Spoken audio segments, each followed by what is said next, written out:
Am I live, folks? I have no idea if I'm live or not.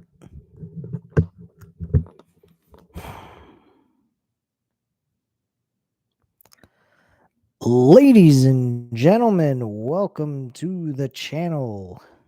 It's your boy, World of Wrestling, here today to discuss about AEW Dynamite, July 31st review, 2024, excuse me. This thing says I'm live, but I don't know. All right, folks, I got to get a new computer, straight up. I have to buy myself a new computer. This is not working whatsoever. I'm supposed to be live. The timer's completely off. It's saying I'm at 18 seconds. It stops. It's not doing nothing. I don't even know if I'm going, coming or going or whatever. I have no fucking idea. These streams are coming in like shit. I went back and watched the Raw review from this past Monday, and it was skipping beyond belief. Cutting out, saying I'm not connected. I'm hardwired in the fucking router, and it still says I'm losing connection. I have no idea what's going on with this shit. But I'm going to go ahead, touch a little bit on the stuff, and call it a fucking night because this day has been an absolute annoyance. And I'm really agitated. I'm pissed off, and I don't feel like fucking talking, honestly. But I said I was going to do a live review of Dynamite. I'm going to try to get through this. Hopefully, the stream's coming in. If it's not, as usual, it's fucking garbage. And that's all there is to it.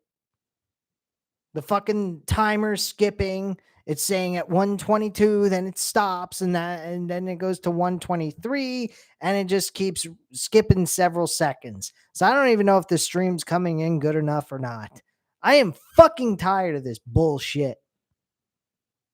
You got to spend all this fucking extra money for all this bullshit just so you can keep up with it and everything works fine. I don't understand it. I don't. The computer works perfectly fine, but if I try to do live streams, it lags behind. Oh, it's because your computer's old. Oh, good. So every few years, I got to spend $600 fucking dollars just to keep up with everything in technology. This is fucking stupid, and it's a bullshit load of crap. It's just a way of getting people to spend a fucking shitload of money for no damn reason at all. Anyway, let's get in this pathetic fucking review, shall we? Nobody's even in here, so it doesn't fucking matter. I could sit here, rant about my fucking day, or I could go ahead and actually do the damn review. Bottom line is, the main event of this show absolutely fucking sucked. You had Hangman Page beating the holy hell out of Darby Allin from pillar to post, from beginning to end practically, and Darby Allin manages to pick up a victory off of a bullshit roll-up pinfall. That's something we could see back in Vince McMahon's day and age when he was running it in the 2018s or whatever. It was a good match for what it was, and they made Hangman Page at the end of the day look like a fucking jackass. He couldn't kick out of a roll-up pinfall after he beat the shit out of someone for 15 plus minutes. That is pathetic. You just made Hangman Page look like a fucking chump, okay? He doesn't even deserve a championship match against Okada. Not to mention, there was no promo, none, zero of why in the hell wasn't there like some sort of frustration by the elite towards Hangman Page, what he was doing, how he wasn't living up to his end of the bargain, how he was so fucking super focused on Swerve Strickland and not focusing on just winning the match so that he could get a lot closer to the world title that he wanted to. All of this. Instead, we get a match with Hangman Page and Darby Allin in the main event so that Hangman Page can soften up Darby Allin for Jack Perry's TNT Championship match at All In. That's what we got for this main event show. Don't get me wrong. The match was fun as shit. It was a little eerie watching Darby Allin get his ass kicked throughout this whole match and seeing him get hurt so much. But it was a good match nonetheless. But the ending was absolutely fucking horrific. It was pathetic. It made Hangman Page look stupid. And this is shit we fucking ridiculous. Anyway, we had MJF kickstart the damn show. Comes out, he insults the crowd as usual, going back to his old self again, doing the same repetitive bullshit, running away from MJF, or running away from Will Ospreay. I mean, he's repetitive with this old, fucking heel like gimmick. I'm tired of it. Can we get a heel like MJF that actually tears his fucking opponents apart instead of running from them? It would be nice, but things don't ever change, I guess. Kind of like this fucking live stream every fucking time I do it. This is why I haven't done live streams in months, almost a year. I'm fucking fed up of it. The streams come in like shit. So, he pretty much shits all over the fans where they are in North Carolina. And calls himself a real American. MJF calls Will Ospreay a redcoat terrorist and says he'll beat him again at All In. He tells the crowd to show some respect and rise for their American hero after he just called them a bunch of fucking rednecks. Makes tons of sense. Sounds like our government. Anyway, Ospreay says he's going to put MJF through pain that he can't imagine. He says he knows Americans love their flag, but none of the fans acknowledge MJF's title. Ospreay says no one acknowledges his title because the former AEW International Champions worked hard to build its prestige. He tells MJF he's not worthy of holding that title. Ospreay says he will restore prestige to the championship, and MJF says he won't talk smack as he lets his actions do the talking. Apparently, his actions is running away all the time. He tells Ospreay he's going to annihilate him. And MJF says he has a feeling that Ospreay won't make it to All In because he's about to face Lance Archer because everybody dies. As usual, Lance Archer shows up, doesn't do nothing, has a match, gets beaten. Whoop-de-fucky-do. Why keep bringing him back? Like, seriously. There's no point to this shit.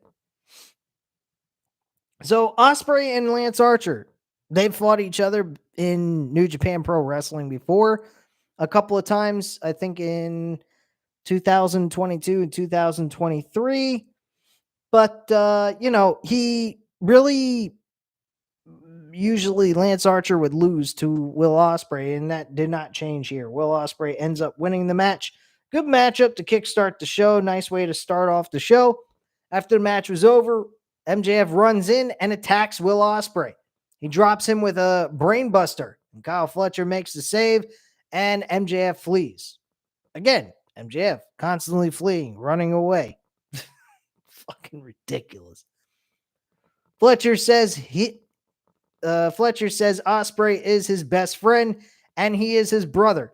He calls MJF a narcissistic asshole. Fletcher calls himself the karma that's coming to bite MJF in the ass. Fletcher says that MJF doesn't care about America. As for foreign wrestlers, he says dreamed of moving to America because this is where the best wrestle. He says his dreams have come true in America. Yeah, I wish mine would come true.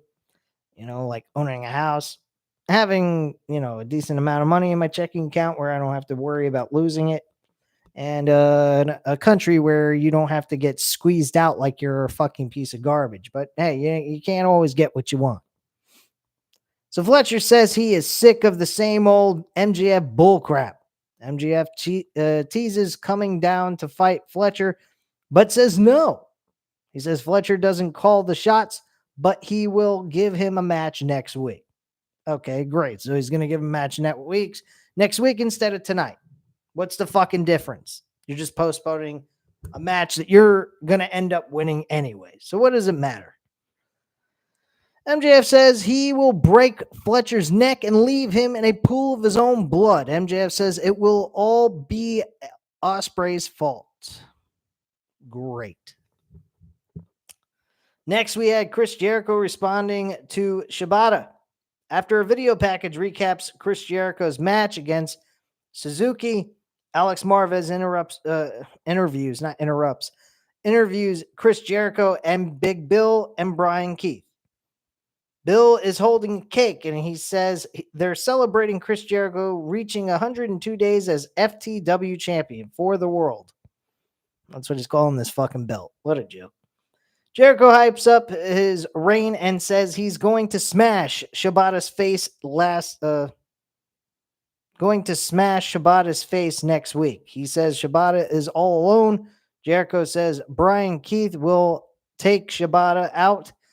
And Keith says Shibata should mind his business. And next, he'll be his business. Okay. Next, we had Willow Nightingale battling Chris Statlander in a title eliminator. Okay, so we're getting title eliminators with a fucking CMLL Women's Championship to guarantee Chris Statlander with the opportunity to challenge for that title. Why not just go ahead and give her the fucking title opportunity anyway? She's been screwing her over every fucking time she gets an opportunity. Chris Statlander ends up winning the match by cheating with the help of Stokely Hathaway, giving her a fucking chain in her hand so she can knock her the hell out.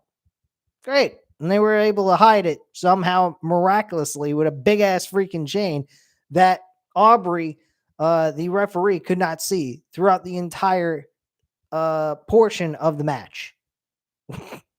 Unbelievable. Managed to hide a big ass chain like that and not get caught with it. Amazing how that happens. Only in a fixed show, folks. Only in a fixed show. So Statlander attacks Nightingale with a chair after the match, and officials run in to separate them. Statlander hits some of the officials, and the referee helps Nightingale to the back. Bryan Danielson speaks in this in-ring segment. Absolutely love this segment. This was one of the best parts of AEW tonight. Bryan Danielson comes to the ring and addresses the crowd. He notes that you don't know that it's the good old days until they're almost gone.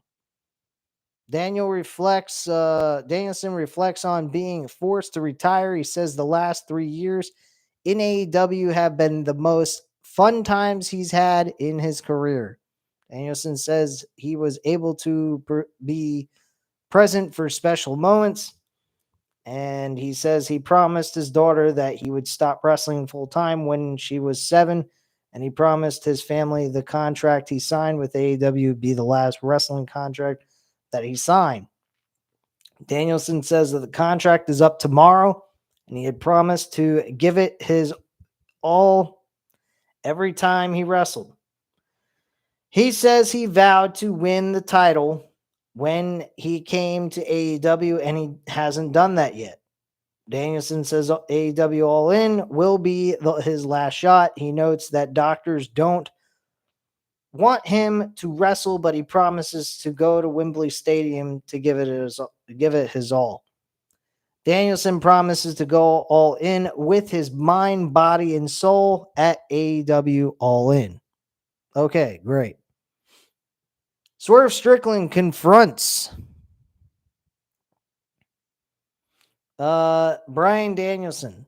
Lover Girl 788. Did you hear Shane McMahon might sign with AEW? Yes, I have. I'm very well aware of that. They fucking took a picture in a private meeting room, which obviously was done deliberate. I don't think they would allow that to happen if it wasn't meant to happen. So obviously, this is being under a serious thing, and he did that as a ratings ploy, hopefully gaining some more viewers towards his show tonight. So that's what I think he did. Not to mention the whole thing of him talking to Shane McMahon is an actual thing. I think he's going to bring him in as an on screen character, as well as involve him in creative portions of things to see if maybe he can help out with making creative a little bit better on a week to week basis, which I think he could possibly do. I think he's effective in that manner. Um, Will it work? I don't know. I've heard some negative things about him backstage in 2022, with him being very self-centered, wanting the show to be centered around him, and possibly even win the world championship or even be near a world championship match.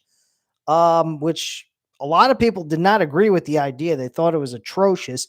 And Vince McMahon did not appreciate it either. That's why he let him go after that incident. Lover Girl 788 says, "Is it a good thing for AEW or a bad thing?" Like I just said, I think it might be a good thing, at least with the on-screen character of Shane McMahon. I think will help bring in some viewership, but that's going to last for only so long. They got to do something that is going to get people interested in the product. And I think creative storytelling on a week to week basis and giving us captivating stuff to really enjoy is what's going to make people want to watch this week to week. I think they have been producing that for the last 3 weeks, but that's only 3 weeks. You got to be able to do this year round. And they haven't been able to be that consistent. At least WWE recently, with Vince McMahon removed from WWE altogether creatively, it has made WWE a better show in more ways than one. My only complaints is when you get into the wrestling matches in WWE have been kind of stale, boring. But at the same time, you got to also look at it as we're trying to protect the wrestler.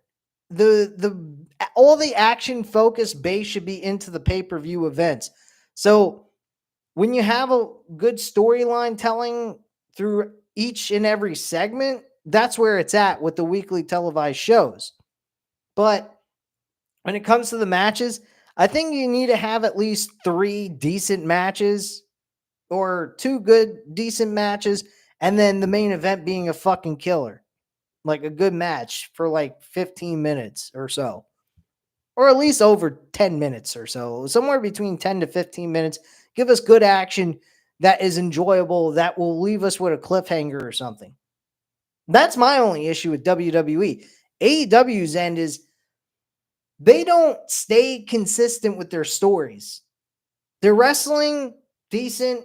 Some of their matches throughout this show was okay, I guess. Will Ospreay, like I said, was good.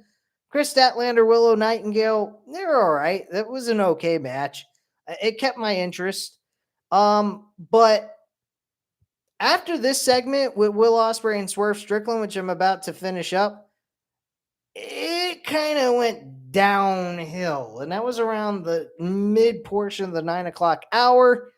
We had like 15 minutes of in between that where there was not a whole lot of intrigue. I really, if I could have walked away 15 minutes from the show, I don't think I would have missed anything outside of an announcement making it official that Mercedes Moné and Britt Baker are going to be facing each other for the TBS Women's Championship at All In. Okay, great. Like, I didn't know that was coming anyway. That happened at a Comic-Con last Thursday over a press conference for All In, I believe. So there you go. Whoop-de-fucky-do. Anyway, let's get back to the confrontation with Swerve Strickland and Bryan Danielson. So Swerve Strickland comes out, interrupts. Strickland says he represents the hell out of Danielson for inspiring wrestlers like him to chase their dreams. He says that if it was another time, he would be rooting for him. But Swerve says this is his time and he's one of a kind. Danielson says this is not an achievement award, as the title showed that the holder was the best in the world.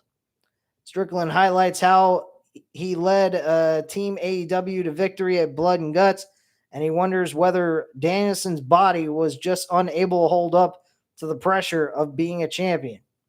Strickland says he's the most dangerous man in AEW, and Danielson will not win the title at AEW All In. Danielson promises Strickland that he will never wrestle again if he loses, and Danielson puts his career on the line at AEW All In, and Strickland shakes his hand. My feelings on that leaves me guessing on what could happen here. Because as we've seen with Sting, Sting was supposed to be walking away, having his final match at Revolution. Usually under normal circumstances, the guy who's retiring would lose the match. He did not. He won the match, retained the tag team titles with Darby Allin against the Young Bucks, and they stripped them of the titles. This could be the same situation. We could see Bryan Danielson walk away the world champion, retire, and drop the championship, and then we could have a tournament to determine the number one contender up against Darby Allin at Grand Slam, and do that. A one-on-one match over the vacant world championship. That's an option they could go. And that kind of concerns me a little bit if you're betting on this shit off of betonline.ag. If you're doing that, I probably would stay away from this match. Just so you're not risking any money involved with this. I mean, if you got the balls and the guts to do that, by all means, go for it. I'm not. I was thinking Strickland was going to win. Now I'm feeling like I'm just going to be a spectator for this shit. Make a pick. I'm still going to stick with Strickland, but betting on it, I'm not too highly confident about this. So my attitude is I'm just going to stay away from this. I'm just going to enjoy it as a fan and see what happens. But otherwise, I don't think this is a safe thing to bet on if you're going to bet on pro wrestling off of Bet Online. So yeah, my attitude is real simple. This is going to be a very interesting match and a fun one for the viewer. For the betting person, not so much. I wouldn't waste my damn time with this one. Straight up. So backstage, Jeff Jarrett greets Danielson. Danielson challenges Jeff Jarrett to face him next week. He got a little frustrated and whatnot, and he wants to face him one-on-one. Okay, great. Excuse me, my wife is in the other room. Somehow you guys are able to hear this off of my microphone through a door that's closed. How that's even possible, I have no idea. Fucking crazy. Anyway, Roderick Strong, Roosh, and so whoever wrote this shit off of WrestleZone is a fucking idiot. They have Roderick Strong, Roosh, and Roderick Strong. Okay. Anyway, I didn't even pay attention to this. I was a little bit behind. I had my stream paused on YouTube TV, so I just fast forward through the shit. I didn't even care. It was Mortos, the Beast, Mortos, Roosh, and Roderick Strong that picked up the victory here. I didn't even care for this match. This was one of the things I just did not give a shit. There was nothing intriguing about it. Backstage, the Acclaim and Daddy Ass say they're coming to AEW Collision. They say they're looking for FTR, but FTR is nowhere to be found. Max Caster says they're scared of the Acclaimed. I don't quite understand this. We got Darby Allin teaming with Mark Briscoe and FTR against, I don't know, the undisputed era, or the Undisputed Kingdom, whatever the fuck they're called nowadays. So I don't know what the hell he's talking about, that they can't find FTR, and what's their beef with FTR. Nothing is explained based on what they're doing on Collision. Because nobody watches Collision hardly at all. You got a few 100,000 people. Big fucking deal. Anyway, moving forward. Max Caster says they're scared of the Acclaim. He says maybe FTR aren't serious wrestlers because they didn't show up. Anthony Bowen says they'll come to Collision and they hope FTR shows up as well. Mariah May, this was actually a decent segment. Pretty much re-summing up what she said before as to why she did what she did, giving a little bit more explanation, I guess you could say, as to why she did what she did, because she learned something. It was reiterated stuff, but she said one thing at the end is that she learned one thing from this business and that this business will eat you alive. So she felt that it was her chance to eat her first before Tony Storm would turn her back on her. So she felt pull the trigger first and you can't get screwed. So that's what she thought she was doing as the right thing for her career. So she just went off and did it anyway. Because she doesn't believe in loyalty in this business. Because loyalty towards another person will get you screwed. Hence the saying, eat someone up. So that's what I believe was going on here. And kind of gives a little bit more detail as to why she just cold cocked her with the shoe and just beat her to death till she bled like a stuffed pig.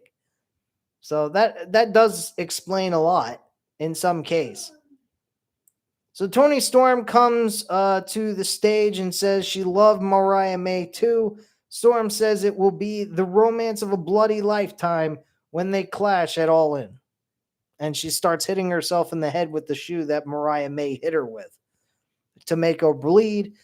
And she's acting like a raving lunatic, even more so than she was before when she became the Toni Storm that we knew before all this happened, with the timeless Toni Storm. So she's no more.